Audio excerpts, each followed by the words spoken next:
السلام علیکم ورحمۃ اللہ وبرکاتہ۔ امید ہے کہ آپ سب خیریت سے ہوں گے۔ اللہ تعالیٰ آپ حضرات کو صحت و عافیت کے ساتھ رکھے اور ایمان و سنت پر اللہ تعالیٰ لمبی زندگی عطا فرمائے اور سب کو اپنی خصوصی پناہ میں رکھے۔ آج سورہ نور کی آیات ہیں۔ اعوذ باللہ من الشیطان الرجیم، بسم اللہ الرحمن الرحیم۔ وَأَنكِحُوا الْأَيَامَ مِنكُمْ وَالصَّالِحِينَ مِنْ عِبَادِكُمْ وَإِمَائِكُمْ إِنْ يَكُونُوا فُقَرَاءَ يُغْنِهِمُ اللَّهُ مِنْ فَضْلِهِ وَاللَّهُ وَاسِعٌ عَلِيمٌ۔ وَأَنكِحُوا الْأَيَامَ، اور نکاح کر دو تم ان لوگوں کا جو بے نکاح ہیں۔ ایامہ یہ جمع ہے ایم کی، اور ایم کا مطلب ہے جو بے نکاح ہیں، جن کے پاس یعنی جو جوڑا جن کا موجود نہیں ہے، یا تو نکاح ان کا ہوا ہی نہیں ہے کہ وہ کنوارے ہیں، یا نکاح ہو چکا ہے لیکن اس میں ٹوٹ پھوٹ قائم ہو گئی ہے، اب ان کا جوڑا موجود نہیں ہے، یا نکاح ہو چکا ہے اور دونوں میں سے کوئی ایک اس دنیا سے رخصت ہو چکے ہیں، تو اللہ تعالیٰ فرماتے ہیں کہ تم میں سے جو بے نکاح ہوں ان کا نکاح کر دو۔ والصالحین، اور ان نیک لوگوں کا، من عبادکم، جو تمہارے غلاموں میں سے ہوں، وَإِمَائِكُمْ، اور تمہاری باندیوں میں سے ہوں، إِن يَكُونُوا فُقَرَاءَ يُغْنِهِمُ اللَّهُ مِنْ فَضْلِهِ، اگر وہ لوگ تنگ دست ہوں گے یعنی فقیر ہوں گے، محتاج ہوں گے، ان کے پاس پیسوں کی کمی ہوگی، یغنیہم اللہ من فضلہ، اللہ تعالیٰ انہیں اپنے فضل سے بے نیاز کر دے گا، یعنی انہیں اللہ تعالیٰ دولت عطا فرمائے گا۔ واللہ واسع علیم، اور اللہ تعالیٰ وسعت والا ہے اور جاننے والا ہے۔ اس آیت میں اللہ رب العزت نے بندوں کو یہ حکم دیا کہ تم میں سے جو بے جوڑے لوگ ہیں، ان کا جوڑا موجود نہیں ہے، یا تو ان کا نکاح ٹوٹ گیا ہے یا نکاح ہوا ہی نہیں ہے، ایسے لوگوں کا تم نکاح کر دو۔ اور اگر تم کسی غلام کے یا باندی کے مالک ہو اور تم جانتے ہو کہ ان کے نکاح کرنے میں بھلائی ہے، یہ نماز کو قائم کریں گے، یہ اللہ تعالیٰ کی فرما برداری پر قائم رہیں گے، تو تم ان کا بھی نکاح کر دو۔ اور یہ بھی فرمایا گیا کہ اگر یہ لوگ تنگ دست ہیں یعنی فقیر ہیں، محتاج ہیں، بہت زیادہ پیسے نہیں ہیں ان کے پاس، تو اللہ رب العزت ان کا ذمہ لے لیتا ہے کہ انہیں اللہ تعالیٰ اپنے فضل و کرم سے بے نیاز کر دے گا، یعنی انہیں دولت عطا فرمائے گا۔ اب یہاں پر یہ سمجھنے کی چیز ہے کہ اللہ رب العزت نے سورہ نور کے شروع میں زنا سے رکنے کا حکم فرمایا، اور آیات آگے جیسے جیسے بڑھتی گئیں تو اللہ رب العزت نے آگے یہ فرمایا کہ ایمان والے مردوں اور عورتوں سے یہ کہہ دیا جائے کہ یہ پردے کا اہتمام رکھیں، اپنی نگاہوں کی حفاظت کریں، نگاہوں کو نیچی رکھیں۔ اور اب زنا سے بچنے کا ایک اہم ذریعہ اللہ نے بیان کیا کہ زنا سے بچنے کا ایک اہم ذریعہ یہ ہے کہ جب لڑکا اور لڑکی شادی کی عمر کو پہنچ جائیں تو ان کا نکاح کر دیا جائے۔ پیغمبر صلی اللہ علیہ وسلم نے فرمایا ہے کہ جو شخص نکاح کر لیتا ہے تو اس کا آدھا دین محفوظ ہو جاتا ہے، اب بچتا ہے اس کا آدھا بقیہ دین، تو اسے چاہیے کہ وہ اپنے آدھے دین کی فکر کر لے، یعنی آدمی نکاح کرنے کی وجہ سے اپنے آدھے دین کو محفوظ کر لیتا ہے۔ اور پیغمبر صلی اللہ علیہ وسلم نے فرمایا کہ اے جوانوں کی جماعت، تم میں سے جو شخص نکاح کی طاقت رکھتا ہے اسے چاہیے کہ وہ نکاح کر لے، کیونکہ جب آدمی نکاح کرے گا تو اس کی شرمگاہ کی بھی حفاظت ہوگی، اس کی نگاہوں کی بھی حفاظت ہوگی۔ یعنی اس وقت کیا ہوگا کہ نکاح کرنے کے بعد اگر انسان کا ذہن غلط جگہ پر جاتا ہے، اس کو اپنی شہوت اور اپنی خواہش پوری کرنے کی طبیعت چاہتی ہے، تو اس کے پاس ذریعہ موجود ہے، یعنی حلال راستہ موجود ہوتا ہے، تو پھر وہ حرام میں پڑنے سے بچ جائے گا۔ تو حضور نے فرمایا کہ اگر تم میں سے کوئی شخص نکاح کرنے کی طاقت رکھتا ہے تو اسے چاہیے کہ وہ نکاح کر لے، کیونکہ ایک تو یہ شرمگاہ کی حفاظت کرنے کا ذریعہ ہے، اور دوسرے یہ کہ اس سے انسان کی نگاہیں محفوظ رہیں گی، پھر وہ ادھر ادھر اپنی نگاہوں کو سینکے گا نہیں، اپنی نگاہوں کو ادھر ادھر جا کے استعمال نہیں کرے گا، بلکہ اگر اس کی طبیعت اور خواہش عورت کی طرف مائل ہوگی تو وہ اپنی بیوی سے فائدہ اٹھا سکے گا۔ اور اگر نکاح کی طاقت نہیں رکھتے ہو، تمہارے اندر خواہش ہے تو پھر تم روزے رکھو، کیونکہ جب آدمی روزہ رکھے گا تو روزہ رکھنے کی وجہ سے اس کی شہوت دب جائے گی۔ مردوں کو منع ہے کہ وہ کوئی ایسا کام نہیں کر سکتے جن کی وجہ سے ان کی مردانہ طاقت، یا یوں کہیں کہ اس کے شادی کرنے کی صلاحیت ختم ہو جائے، کوئی ایسا کام نہیں کر سکتے۔ بعض صحابہ کرام نے حضور پاک صلی اللہ علیہ وآلہ وسلم کے پاس پہنچ کر اجازت مانگی، اے اللہ کے رسول، ہم یعنی اپنی مردانہ طاقت کو ختم کر دیں؟ تو حضور نے فرمایا کہ نہیں، تم یہ نہیں کر سکتے۔ ہاں تم یہ کر سکتے ہو کہ تم روزے رکھو، روزہ رکھنے کی وجہ سے تمہاری شہوت دب جائے گی، تمہاری خواہشات پر تمہیں کنٹرول حاصل ہو جائے گا۔ عام حالات میں نکاح کرنا سنت ہے۔ جتنے بھی انبیاء کرام اس دنیا میں تشریف لائے ہیں انہوں نے 4 کام ضرور کیے ہیں۔ انہوں نے شرم کیا ہے، عطر لگایا ہے، مسواک کیا ہے اور نکاح کیا ہے۔ یہ 4 کام تمام انبیاء کرام نے کیے ہیں، سوائے 2 کے۔ ایک تو حضرت یحییٰ علیہ السلام، ان کا نکاح نہیں ہو سکا، اور ایک ہے حضرت عیسیٰ علیہ السلام، ان کا نکاح ابھی تک نہیں ہوا ہے، لیکن جب وہ آسمان سے اس زمین پر تشریف لائیں گے تو وہ نکاح بھی فرمائیں گے اور ان کی اولاد بھی ہوگی۔ اب دوسری شکل یہ ہے کہ آدمی کے اوپر شہوت کا غلبہ ہے، یعنی ہر وقت نا اس کے دماغ پہ سوار رہتا ہے کہ مجھے عورت مل جائے، یا کوئی عورت ہے اور اس کے اوپر سوار رہتی ہے، یہ سب چیزیں۔ تو اگر شہوت کا غلبہ ہے کسی کے اوپر اور پیسے بھی ہیں اس کے پاس، یعنی اپنی بیوی کو رکھنے، اس کو کھلانے پلانے، اس کے اوپر خرچ کرنے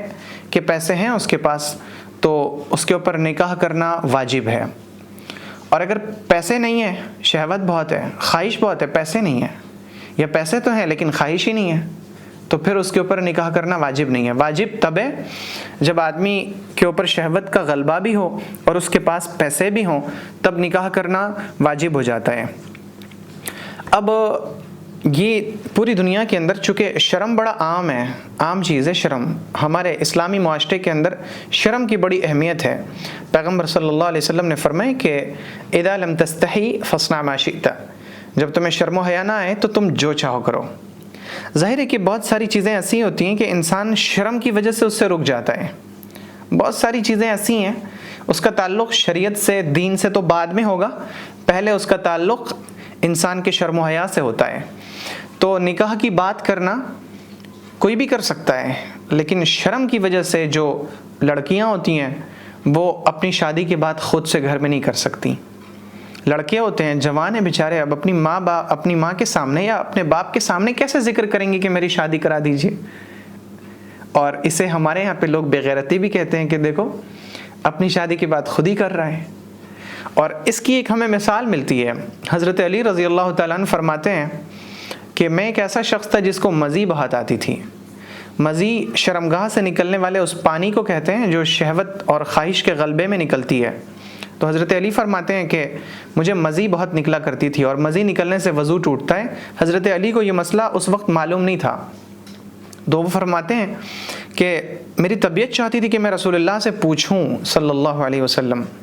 کہ یہ جو مزی کا پانی نکلتا ہے شرمگاہ سے، تو اس سے غسل کرنا فرض ہو جاتا ہے یا پھر صرف وضو کرنا کافی ہوتا ہے؟ اور وہ فرماتے ہیں کہ میں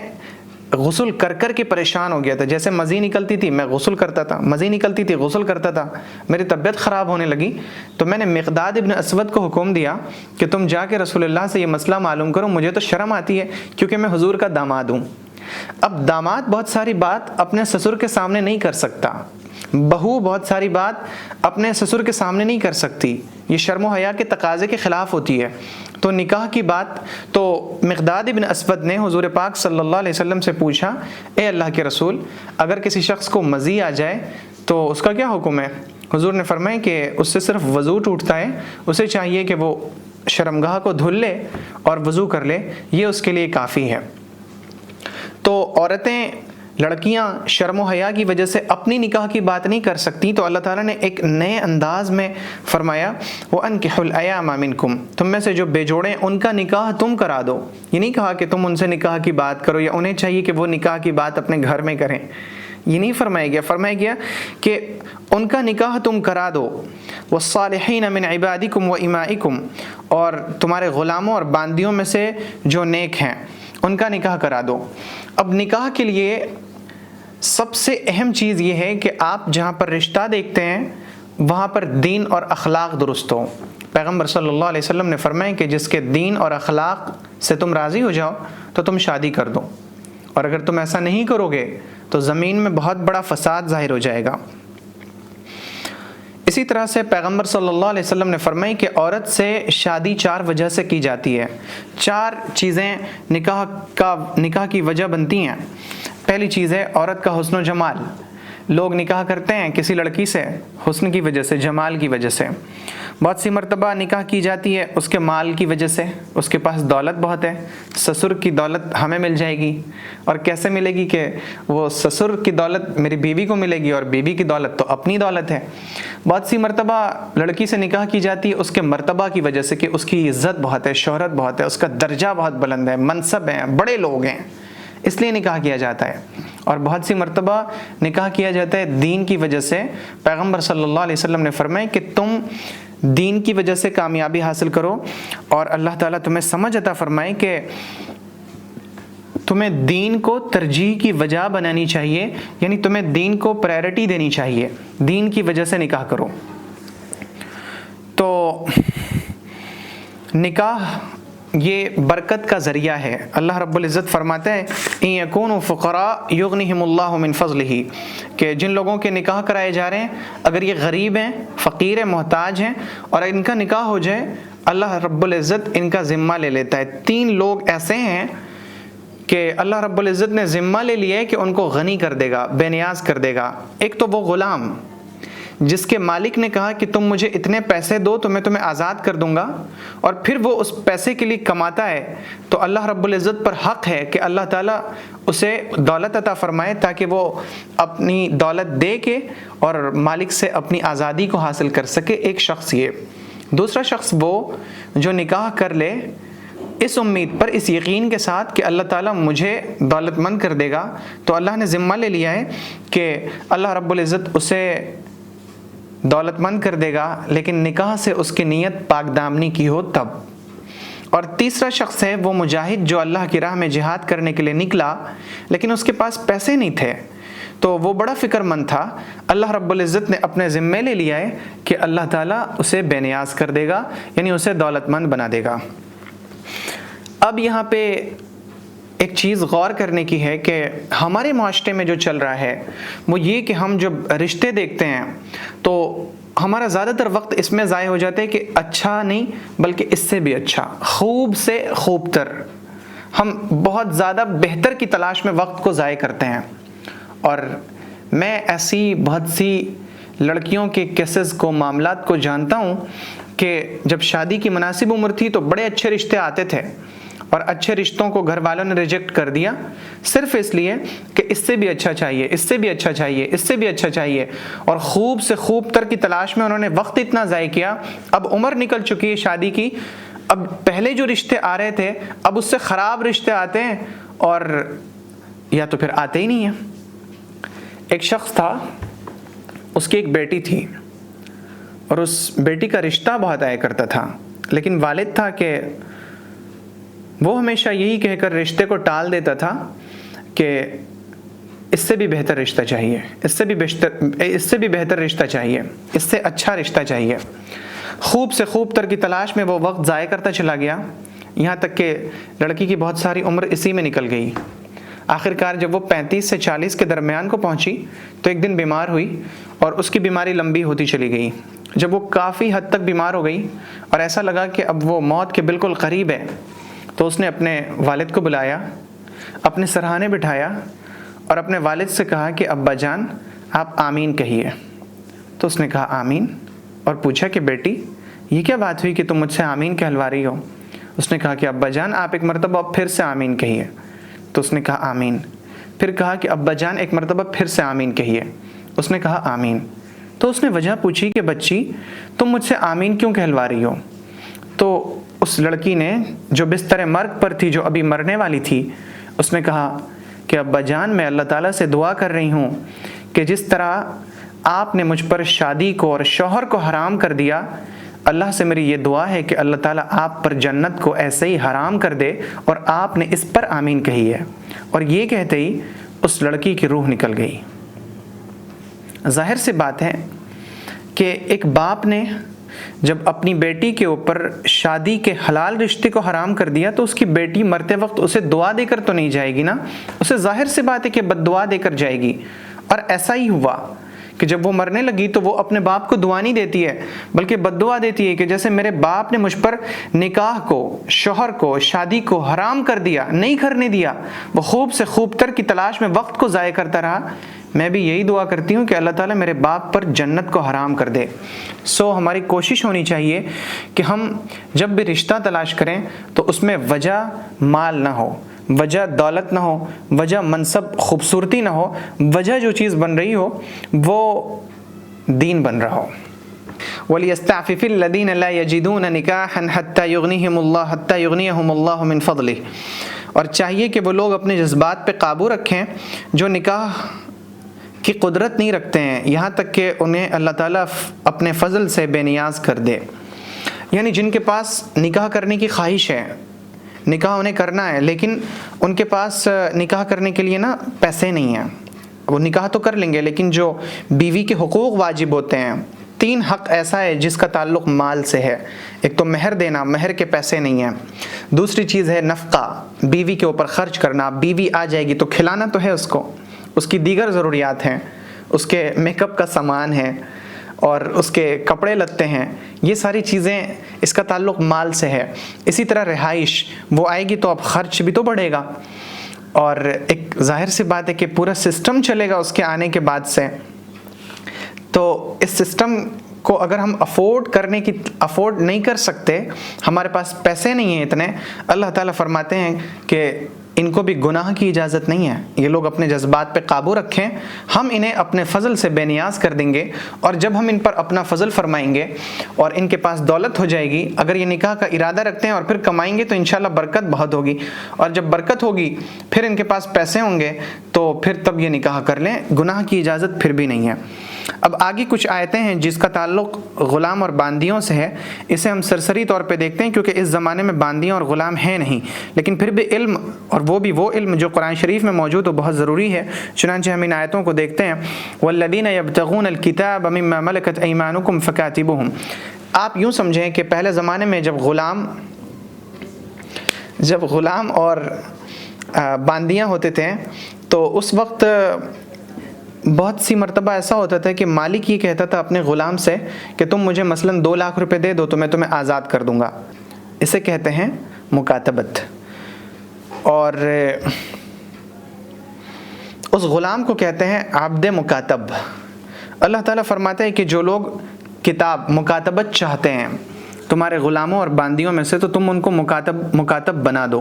یعنی اگر کوئی غلام اور باندی آ کے کہے کہ آقا میں آپ کو 1 لاکھ روپے دوں گا، آپ مجھے آزاد کر دیں گے، اللہ تعالیٰ فرماتا ہے کہ اچھا ٹھیک ہے، تم پیسے لے کے انہیں آزاد کر دو، اگر تم ان میں خیر جانتے ہو، اگر تم ان میں بہتری اور بھلائی پاؤ، یعنی یہ پاؤ کہ وہ لوگ آزاد ہونے کے بعد مسلمانوں کو نقصان نہیں پہنچائیں گے اور نماز قائم کریں گے، تو پھر تم انہیں مکاتب بنا دو۔ وَآتُوهُم مِّن مَّالِ اللَّهِ الَّذِي آتَاكُمْ، اور تم ان کو دو اس مال میں سے جو اللہ نے تمہیں دیا۔ یہ بات ختم ہو گئی۔ آگے مدینے کے اندر اسلام کے آنے سے پہلے زنا بڑا عام تھا، اور ہر طرف پورے عرب کے اندر زنا بہت عام تھا، اور لوگ اس زمانے میں زنا کو کمائی کا ذریعہ بھی بنائے ہوئے تھے، جیسا کہ اس وقت بھی ہے کہ لوگ، عورتیں زنا کرتی ہیں اور زنا کے بدلے وہ پیسے لیتی ہیں۔ اس وقت صورتحال یہ تھی کہ بہت سی آزاد عورتیں ایسی تھیں جو زنا کرواتی تھیں اور بدلے میں پیسے لیتی تھیں، اور اگر ان کے پاس کوئی باندی ہوتی تو وہ اس باندی سے بھی زنا کرواتی، یعنی باندی کو کہتی کہ تم زنا کرو، پیسے کماؤ اور مجھے دو۔ یہ صورتحال تھی۔ اللہ تعالیٰ فرماتا ہے کہ ایسا نہ کرو، تم اپنی باندیوں کو زنا پر مجبور نہیں کر سکتے، وہ تو خود پاک رہنا چاہتی ہیں اور تم چاہتے ہو کہ وہ زنا کریں اور تم اس کے ذریعے سے پیسے کماؤ۔ اگر کوئی شخص ایسا کرے گا تو اسے سخت سزا دی جائے گی، اور مجبوری میں جس سے زنا کروایا گیا، یعنی کسی باندی کو مجبور کیا گیا کہ تم زنا کرو اور پیسے کماؤ، تو اس باندی کو زنا کرنے کی وجہ سے زنا کا گناہ نہیں ملے گا۔ اللہ نے فرمایا وَلَا تُكْرِهُ فَتَيَاتِكُمْ، اور تم اپنی باندیوں کو مجبور نہ کرو عَلَى الْبِغَاءِ، زنا پر، ان اردنا تحصنا لتبتغوا عرض الحیات الدنیا، اگر وہ پاک دامن رہنا چاہیں تاکہ تم تلاش کرو دنیا کی زندگی کا سامان، یعنی دنیا کا فائدہ حاصل کرنے کے لیے تم انہیں زنا پر مجبور نہیں کر سکتے۔ ومن یکرہن، اور جو شخص ان پر زبردستی کرے، فإن اللہ من بعد اکراہہن، تو اللہ انہیں مجبور کرنے کے بعد غفور الرحیم، بخشنے والا ہے، رحم کرنے والا ہے، یعنی جس عورت کو مجبور کیا گیا اللہ اسے بخش دے گا، اسے معاف کر دے گا۔ وَلَقَدْ أَنزَلْنَا إِلَيْكُمْ آيَاتٍ مُبَيِّنَاتٍ، اور یقیناً ہم نے نازل کیا تمہارے پاس آیات مبینات، کھلی ہوئی آیتیں، وَمَثَلًا مِّنَ الَّذِينَ خَلَوْا مِن قَبْلِكُمْ، اور تم سے پہلے لوگوں کی مثالیں، حالات، وَمَوْعِظَةً لِّلْمُتَّقِينَ، جو متقیوں کے لیے نصیحت ہیں۔ آپ نے کہا ہے کہ میں غلام اور باندیوں کے بارے میں بتاؤں۔ اس وقت جنگیں بڑی عام تھیں، تو جنگ کے نتیجے میں جو لوگ جنگ ہار جاتے تھے اور پکڑے چلے جاتے تھے، تو پکڑے جانے والے مرد غلام بنا دیے جاتے تھے، اور جو پکڑی جانے والی عورتیں ہوتی تھیں وہ باندیاں بنا دی جاتی تھیں۔ اور اس وقت یہ صورتحال نہیں تھی کہ قبیلے کے سارے لوگ مرد حضرات جنگ کے لیے چلے جائیں، عورتیں گھر میں رہ جائیں، ایسا نہیں ہوتا تھا، بلکہ وہ جنگوں میں اپنی عورتوں اور بچوں کو لے کے جاتے تھے، ورنہ اگر سارے مرد چلے جاتے عورتیں وہاں رہ جاتی تو دشمن عورتوں پہ حملہ کر کے انہیں باندیاں بنا کے لے کے چلا جاتا، اس لیے وہ اپنی عورتوں کو بھی ساتھ لے جایا کرتے تھے، اور یہ ان کے لیے غیرت کی بات تھی کہ ہم اپنی عورتوں کو چھوڑتے نہیں ہیں، ساتھ لے کے چلتے ہیں، مرتے ہیں تو ساتھ مرتے ہیں اور جیتے ہیں تو ساتھ جیتے ہیں۔ تو جو لوگ جنگ ہار جاتے تھے وہ غلام اور باندی بن جاتے تھے۔ اللہ رب العزت نے اس سلسلے کو ختم کرنے کے لیے، یعنی غلام اور باندی کو ختم کرنے کے لیے، اس معاملات کو ختم کرنے کے لیے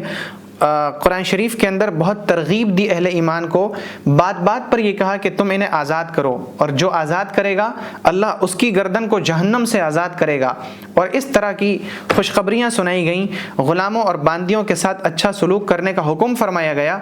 اور بہت ساری شکلیں ایسی بتائی گئیں کہ اگر آدمی کسی طرح کا کوئی ایسا کام کر لے، جیسے ایک چیز ہے زہار کہتے ہیں اس کو، کہ اگر کوئی شخص اپنی بیوی سے کہہ دے کہ تم میرے لیے ایسے ہو جیسے میری ماں کی پیٹھ، اسے زہار کہتے ہیں۔ اللہ تعالیٰ نے فرمایا کہ تم ایک غلام آزاد کرو۔ آپ نے پڑھا اس سے پہلے کہ قسم کے کفارے میں اللہ تعالیٰ نے فرمایا کہ ایک غلام آزاد کرو۔ یہ بات بات پہ جو غلام آزاد کرنے کی بات کہی جاتی ہے، یہ اسی لیے کہ اسلام غلام اور باندیوں کے سسٹم کو ختم کرنا چاہتا تھا، چنانچہ آہستہ آہستہ غلام اور باندیوں کا مسئلہ ختم ہوا۔ اب غلام کئی طرح کے ہوتے تھے، اس میں جو باندی ہوتی تھی تو مرد کے لیے جائز ہوتا تھا کہ وہ اپنی باندی کے ساتھ فائدہ اٹھائے، وہ اپنی باندی سے یعنی جنسی تعلق قائم کرے، جسمانی تعلق قائم کرے، وہ یعنی جیسے بیوی کے ساتھ بندہ اپنا تعلق قائم کرتا ہے، ایسے باندی کے ساتھ قائم کرنا بھی جائز ہوتا تھا۔ اللہ تعالیٰ نے فرمایا کہ سورہ مومنون میں کہ یہ لوگ جو اپنی شرمگاہوں کی حفاظت کرتے ہیں سوائے اپنی باندیوں کے اور اپنی بیویوں کے، یعنی بیوی سے فائدہ اٹھانا جائز ہے۔ اگر اس فائدہ اٹھانے کے نتیجے میں باندی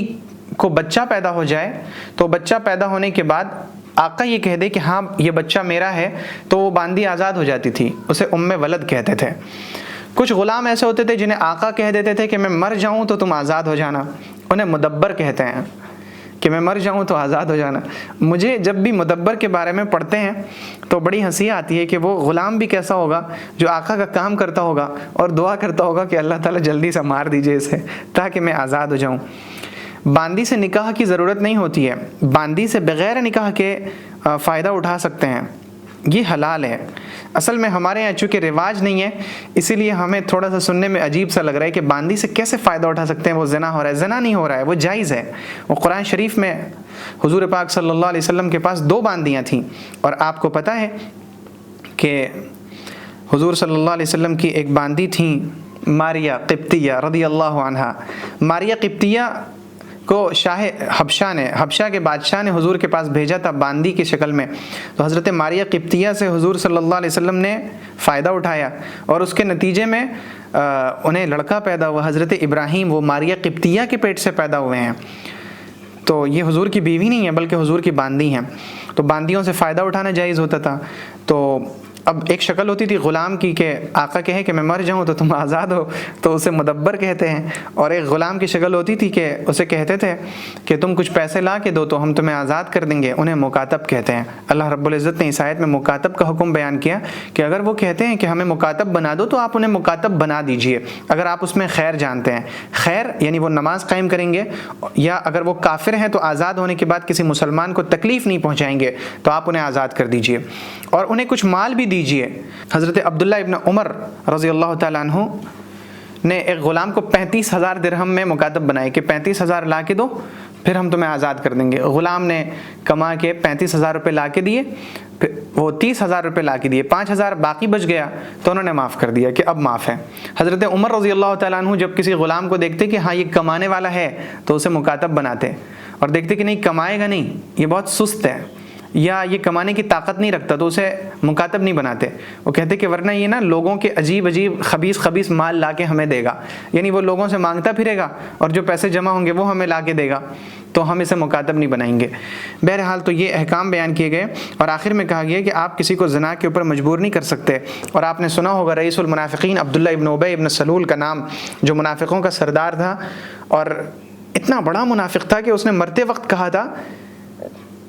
رسول اکرم صلی اللہ علیہ وسلم سے، یا رسول اللہ جب میں مر جاؤں نا تو آپ مجھے اپنے کپڑے میں کفن دیجیے گا۔ وہ محبت ظاہر کر رہا ہے کہ میں تو بڑا اسلام کا، ایمان کا، رسول اللہ کا شہدائی ہوں کہ جب میں مر جاؤں تو کفن مجھے رسول اللہ کے کپڑے میں دیا جائے۔ یا رسول اللہ آپ میری نماز جنازہ پڑھائیے گا۔